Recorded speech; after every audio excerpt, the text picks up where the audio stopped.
Hello students, हमारी आज की वीडियो का टॉपिक है वर्किंग ऑफ गेट्स फंक्शन।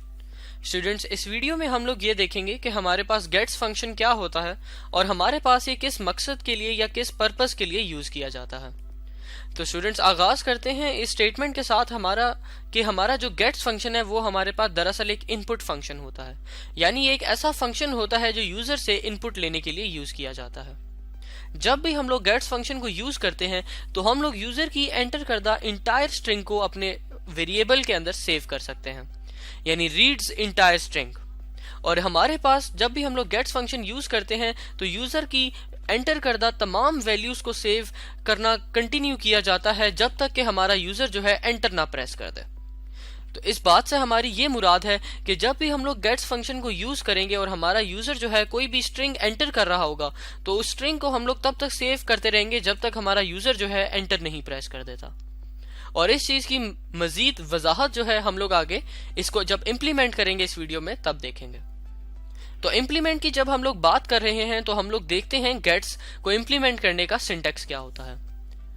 जब भी हम लोग गेट्स को इम्प्लीमेंट करते हैं तो उसके लिए हम लोग जो सिंटेक्स यूज करते हैं उसमें सबसे पहले हमारे पास गेट्स का कीवर्ड यूज किया जाता है और उसके बाद उस एरे का नेम डाला जाता है जिसके अंदर हम लोग ये स्ट्रिंग को सेव करना चाहते हैं।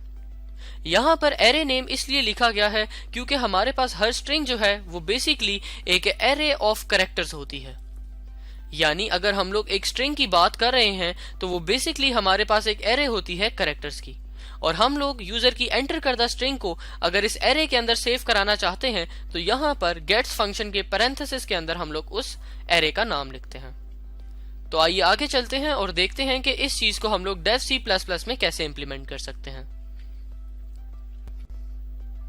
बोर्ड पर आप लोग इस टाइम देख सकते हैं डेव C++ की विंडोज जिसके हम लोग मेन फंक्शन के अंदर मौजूद हैं।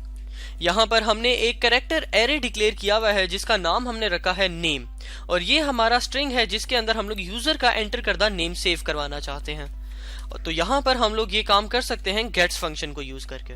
और गेट्स फंक्शन इंप्लीमेंट करने के लिए जिस तरह अभी हमने देखा उसके सिंटैक्स में सबसे पहले हम लोग कीवर्ड यूज करते हैं गेट्स का, फिर पैरेंथेसिस के अंदर हम उस एरे का नेम लिखते हैं जिसके अंदर हम लोग यूजर की इनपुट को सेव कराना चाहते हैं। तो हमने यहाँ पे जो था गेट्स और नेम लिख दिया।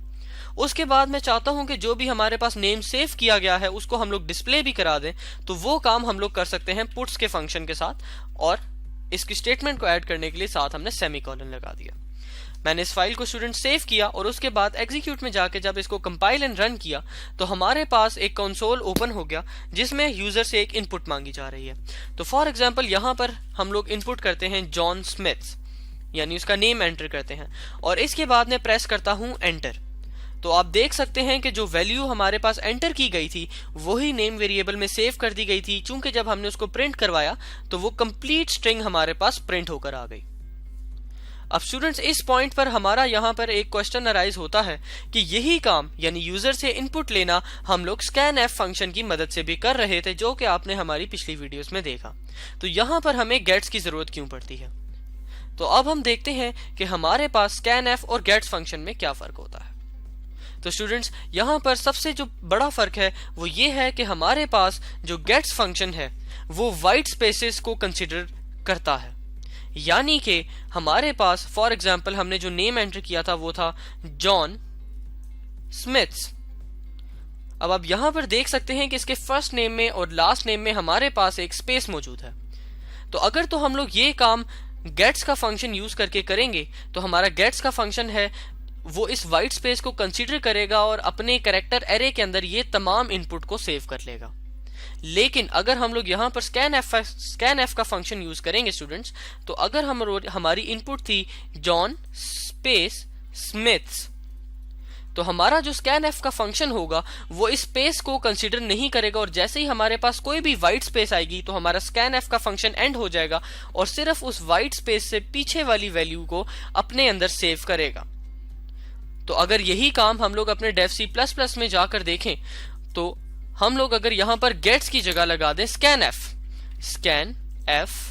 और उसके बाद हम लोग %s यूज करें, ये बात बताने के लिए कि जिसके अंदर हम लोग सेव करा रहे हैं वो एक स्ट्रिंग है, और साथ हम लोग एड्रेस ऑफ नेम डाल दें और उसके बाद हम लोग उसी नेम को प्रिंट करवाएं। तो अब देखते हैं हमारे पास आउटपुट किस तरह आती है। हम लोग एग्जीक्यूट पे गए और हमने इसको कंपाइल एंड रन किया। आउटपुट कंसोल में जब हम लोग अपना नेम एंटर करेंगे जॉन स्पेस स्मिथ्स और उसके बाद में एंटर करूंगा तो असूलन ये होना चाहिए था कि जो मैंने नेम कंप्लीट एंटर किया है वही मेरे पास आउटपुट में आ जाए।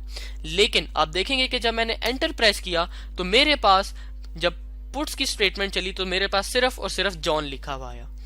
उसकी रीजन जिस तरह के अभी हमने डिस्कस किया था कि स्कैन एफ जो है, जैसे ही हमारे पास कोई भी वाइट स्पेस आती है तो हमारे पास जो स्कैन एफ है वो हमारे पास एंड हो जाता है। लेकिन यही काम अगर हम लोग जिस तरह हमने पहले गेट्स की मदद से किया था तो गेट्स जो है हमारे पास स्पेस को भी कंसीडर करता है और इसी तरह हमारे पास टैब को भी कंसीडर करता है। लेकिन जैसे ही हमारे पास एंटर प्रेस किया जाता है तो हमारा गेट्स फंक्शन जो है एंड हो जाता है। तो स्टूडेंट्स, यही काम अगर हम दोबारा जो है अपने गेट्स फंक्शन की मदद से करें तो आप लोग देख सकेंगे कि हमारा यूजर का एंटर करदा कंप्लीट नेम जो है हमारे वेरिएबल में सेव होगा और वो डिस्प्ले होगा। तो हम लोग इसको एग्जीक्यूट पे जाके कंपाइल एंड रन करते हैं, दोबारा अपना नेम एंटर करते हैं जॉन स्मिथ्स और एंटर प्रेस करते हैं तो आप लोग देख सकते हैं कि सेम नेम हमारे पास यहाँ पर प्रिंट होकर आ गया है।